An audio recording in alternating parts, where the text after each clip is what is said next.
I guess I should start by telling you how I totally destroyed my marriage by being, well, me, I'm Kylie, 28, and 6 months ago, I had what everyone would call the perfect life. You know, those couples that make you want to throw up because everything just works out for them. Yeah. That was us. Or at least that's what it looked like on Instagram. Patrick and I met right after college at one of those pretentious tech startups where everyone thinks they're gonna change the world. He was the quiet software developer who actually knew what he was doing, while I was faking it till I made it in digital media. Something about his confidence, without the usual tech bro attitude, just pulled me in. Within 2 years, we had the whole package. Dream wedding, toot starter home in the suburbs, matching Tesla Model 3s. Because obviously we were saving the environment. And enough. Combined income to make our parents stop worrying about our risky career choices. But here's where it gets messy. My friends from college, specifically my guy friends, we're talking about Chase, Aiden, and Tyler, the self-proclaimed creative geniuses who've been in my life since freshman year. We all ended up in the same industry, which Patrick said was convenient, in that tone that meant it was anything but. These guys were my rock through every breakup, job crisis, and quarter-life meltdown before Patrick. They're like brothers to me. If brothers constantly made questionable jokes, and occasionally got too drunk and flirty at holiday parties, Patrick tried to be cool about it at first.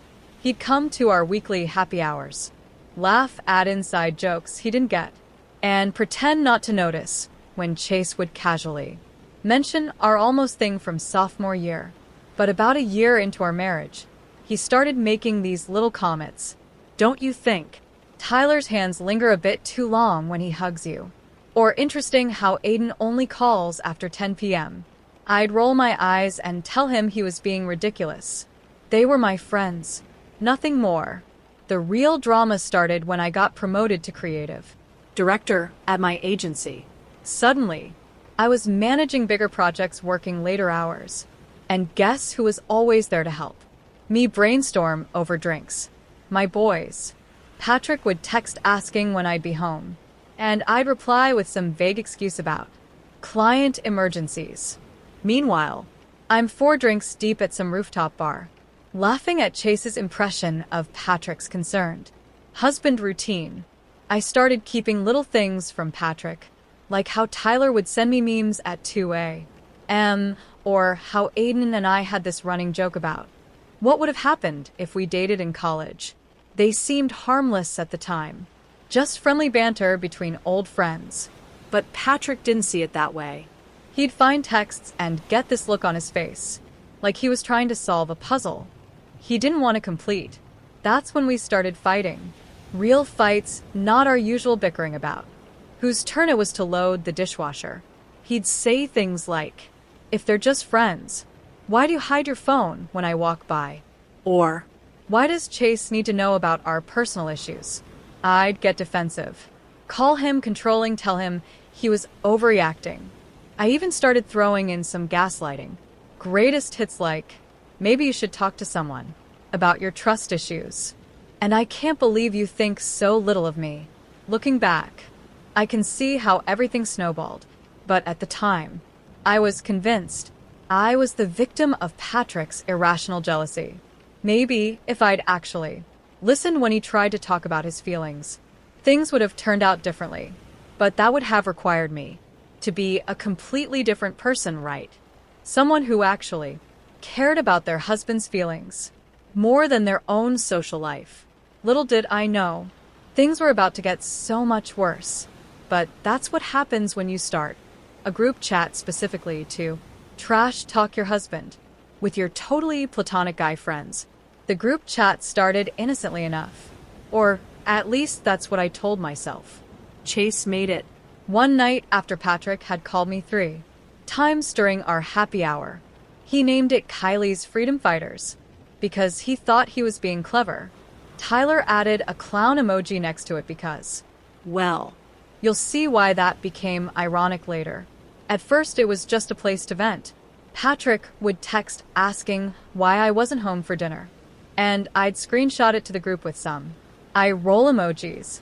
The guys would respond with their usual supportive nonsense. He's not your dad.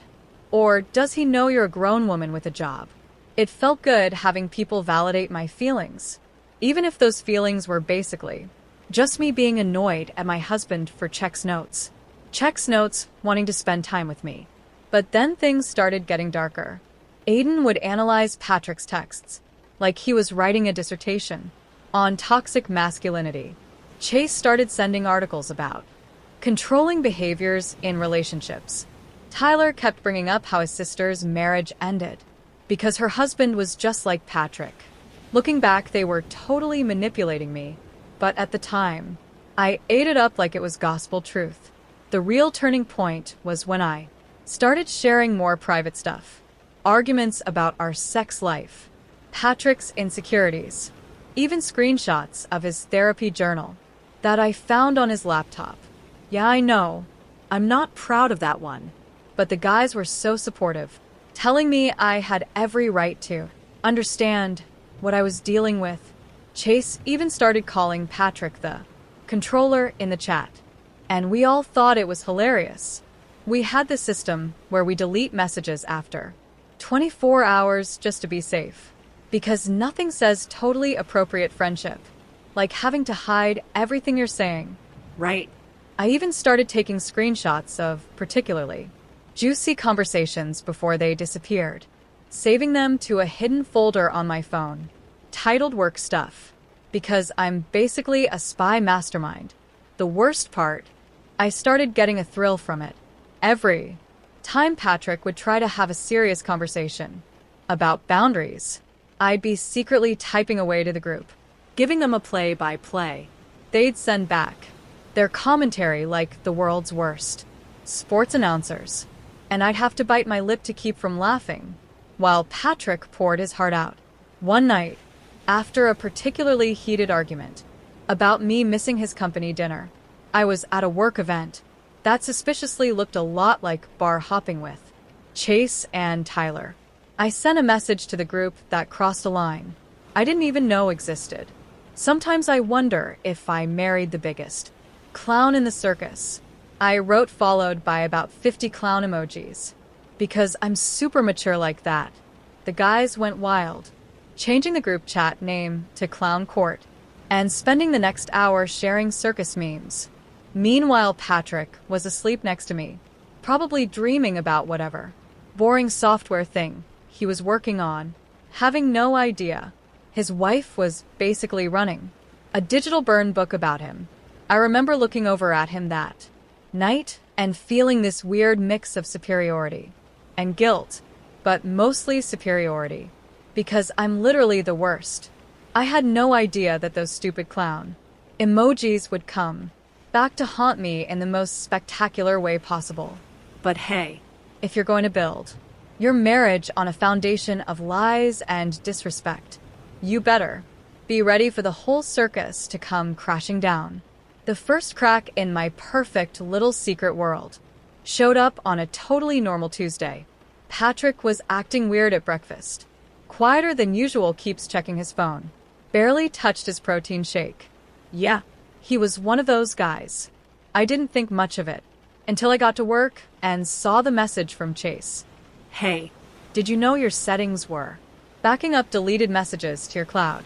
My stomach dropped faster than my morning coffee. See, Patrick and I shared a family cloud account because we're partners in everything. His words, not mine. I'd been so careful with the delete timer on our group chat, but I completely forgot about the stupid backup settings. Technology, am I right? That night Patrick was waiting for me in the kitchen. Not in the cute, I made dinner way, but in the we need to talk way that makes you want to turn around and book a one-way ticket to anywhere else. He had his laptop open, and I could see the email app pulled up. Want to explain why? There are hundreds of deleted messages between you and Chase from last month. I did what any mature adult would do. I lied straight to his face. Oh, those just work stuff we didn't need to keep. I even threw in a little laugh, like the idea of me hiding anything was ridiculous. But Patrick wasn't buying it. He started reading dates and times. All those late night messages. All coincidentally when I told him I was working late. The next week was like walking on eggshells made of more eggshells. Patrick installed some message recovery software. Because, of course, the software developer knows how to do that. I changed all my passwords and told the guys to be extra careful. It became this weird digital cat and mouse game. Except I was somehow playing both roles. The group chat turned into a war room. Tyler suggested I turn Patrick snooping against him. Tell him his trust issues are ruining the marriage. Aiden had this whole script prepared about how I should act offended by the invasion of privacy. Chase just kept saying we needed to be more careful about what we put in writing. Nobody, including me, suggested maybe stopping the whole thing altogether. Things got really bad when Patrick found some old screenshots on my iPad, the ones from his therapy journal. I came home to find him sitting in the dark. Dramatic much, just staring at the tablet. He didn't yell, didn't throw things. he just looked at me with this Expression I had never seen before and said, I don't even know who you are anymore. I should have felt guilty. Should have confessed everything. Instead, I went nuclear. Called him paranoid. Said he was driving me away with his controlling behavior. Told him maybe he needed more therapy. If he couldn't handle his wife having friends. I even threw in the maybe this is why your ex left you card, which was basically relationship napalm. That night, I sent the most vicious message yet to the group chat. Living with Patrick is like being married to a prison warden who failed detective school. Can't wait for his next investigation into my totally criminal friendship with you guys. The guys loved it, added their own clown emojis, made jokes about starting a podcast called The Controller Chronicles. I thought I was so clever, running this double life, like some sort of social media spy. But you know what they say about pride coming before the fall. yeah, Turns out my fall was coming, and it was going to be more public and humiliating than I could have ever imagined. It happened during our monthly team meeting picture. Whole digital media department, crammed into one conference room. Everyone half, listening to quarterly projections while secretly online shopping. I was multitasking between looking professional and scrolling through the group chat. where the guys were roasting Patrick's latest controlling behavior. He'd asked me to let him know if I was going to miss dinner. The audacity. Right. That's when Tyler sent this absolutely savage meme about clowns and trust issues. It was too good not to share. Without thinking, I took a screenshot of our entire conversation. All the nasty comments, the clown emojis, the jokes about Patrick's therapy, and hit share only. Instead of sending it back to clown court, My sleep-deprived brain. selected the company-wide team chat. Have you ever felt your soul leave your body? Because that's exactly what happened when I saw. Delivered to Digital Team 2023 47 members. For 3 horrible seconds I stared at my phone, praying to every deity I could think of that this was just a nightmare. But nope, this was very real. And those 3 dots showing people typing were about to ruin my entire life. The conference room went dead silent. Then came the notifications, dozens of them. Some people were awkwardly looking away. Others were very obviously screenshotting everything. Sharon from HR literally choked on her coffee. And there, right in the middle of it all, was my boss Madison, looking at her phone with the kind of expression that says, I'm about to have a very uncomfortable conversation with someone. But wait, it gets better. Because guess who temp contracts for our company as a software developer? That's right, Patrick. and guess who was CC'd on the team chat? Because he's working on our new website. I'll give you one guess. I tried to delete it, But we all know that's like trying to put toothpaste back in the tube. Within minutes, I got a text from Patrick. Well, at least now I know what the circus really looks like. Then he went offline, just completely dark. No social media. No emails, nothing. Radio silence. The damage control was a joke. I sent this pathetic message to the team chat. Oh my gosh, so embarrassing. Old screenshots from a silly game we were playing. Nobody bought it. How could they?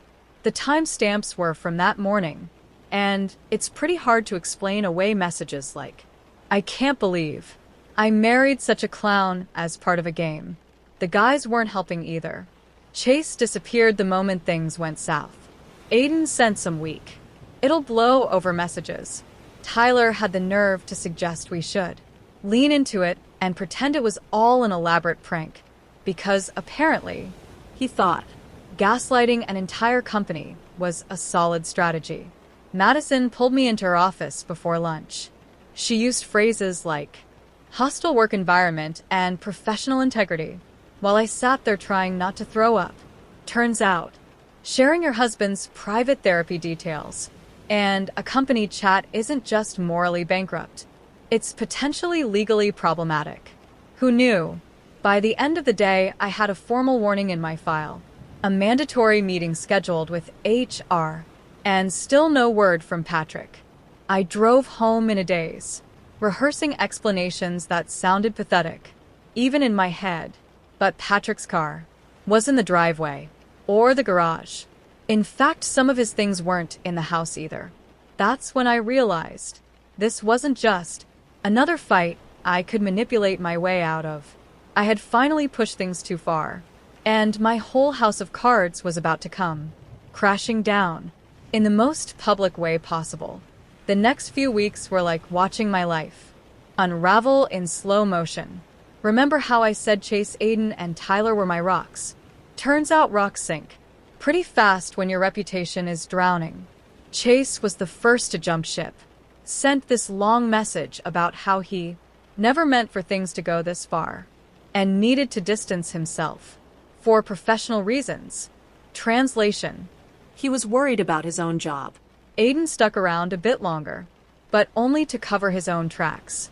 He went through our chat history, screen recording himself, saying things like, guys, maybe we shouldn't talk about Patrick like this.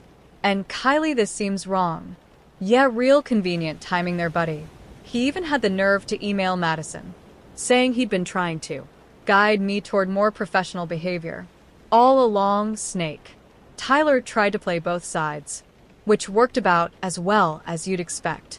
He'd text me sympathetic messages, while simultaneously telling everyone at work that he had no idea things had gotten so toxic. I later found out he'd been showing people screenshots of our chats for months, playing it off as him being concerned about my marriage with friends like these, right? The work situation was a nightmare.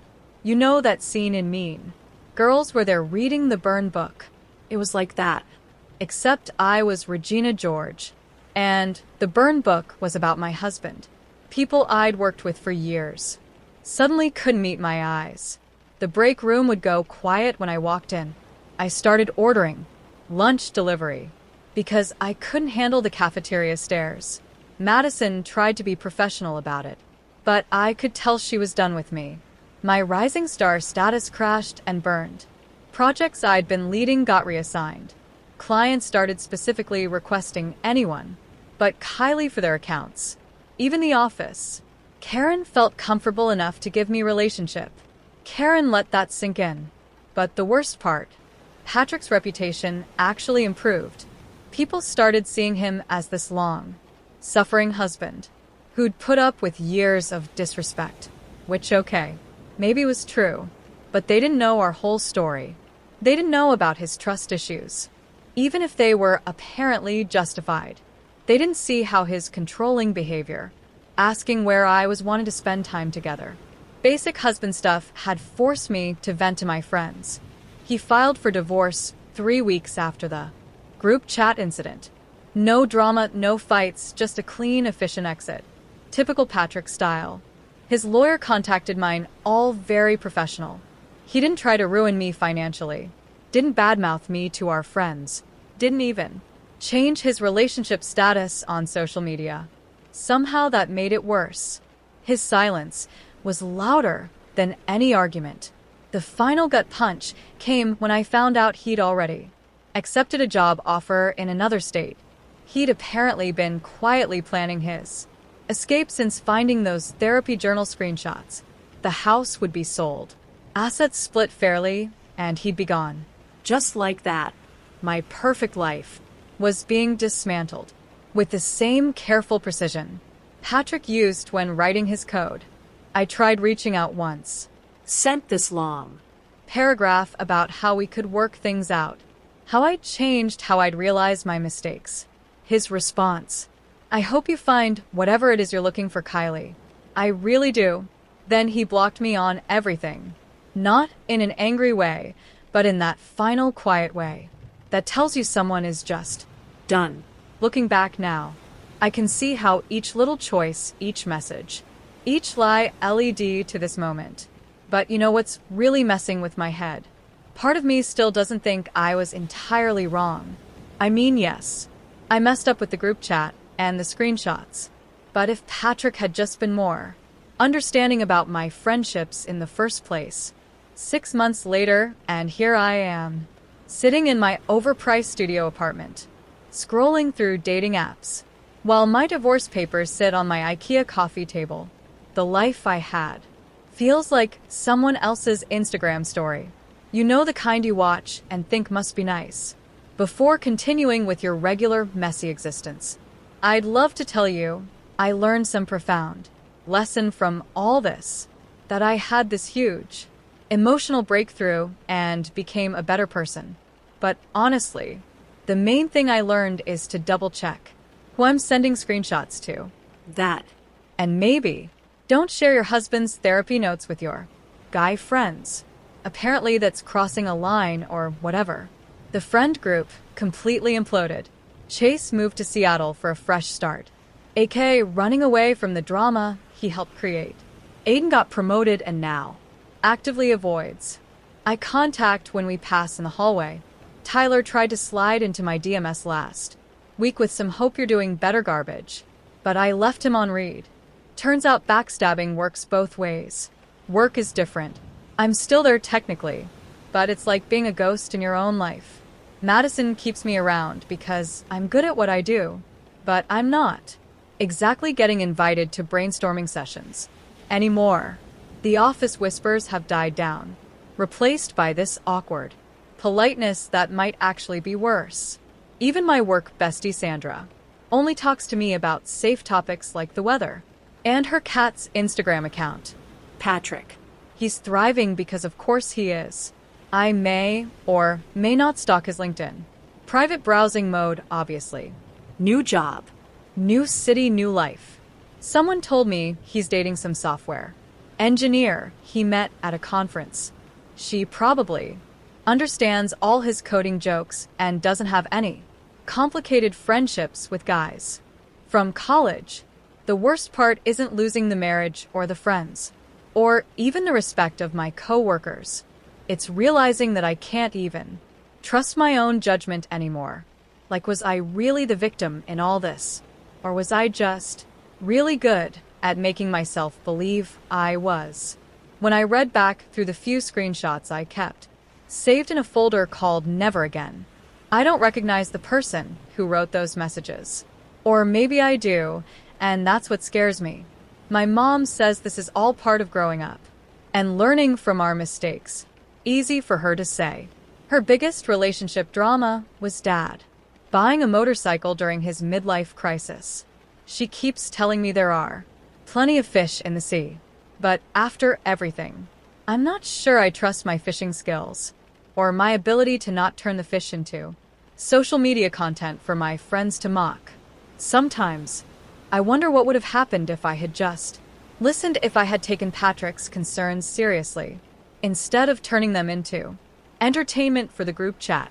If I had valued my marriage more than the validation I got from 3 guys who ditched me the moment things got real. But that kind of thinking leads to actual self-reflection. And I'm not quite ready for that level of personal growth. So here I am, still somehow making this all about me. Still not fully accepting that maybe, just maybe, I was the villain in my own story. I know I should feel worse about everything, but mostly I just feel annoyed that my actions had consequences.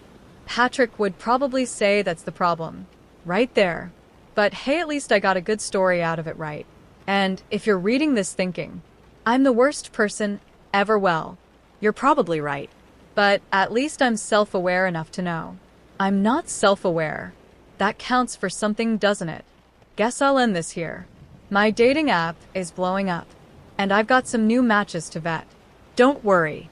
I've created a new group chat to discuss them in, this time with female friends only, because clearly, that was the only problem with the original plan.